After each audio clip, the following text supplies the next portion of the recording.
The National Weather Service in Denver, Colorado has issued a tornado warning for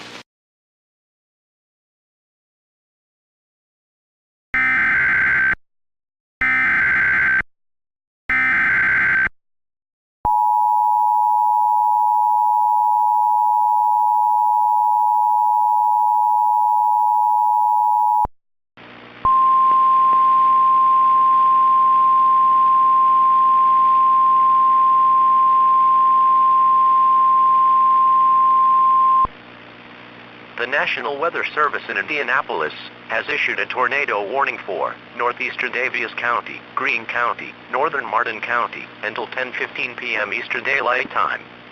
At 9:31 p.m. Eastern Daylight Time, National Weather Service Doppler radar indicated a severe thunderstorm capable of producing a tornado.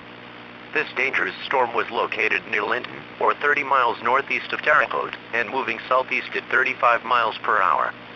In addition, at Midland a rotating wall cloud was reported by train spotters at 9:30 p.m. Eastern Daylight Time with this storm.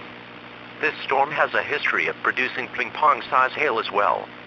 Locations impacted include Bloomfield, Worthington, Twin City, Lyons, Newbury, Crane, Burn City, Owensburg. Take cover now. Move to an interior room on the lowest floor of a sturdy building. Avoid windows. If in a mobile home, a vehicle or outdoors, move to the closest substantial shelter and protect yourself from flying debris.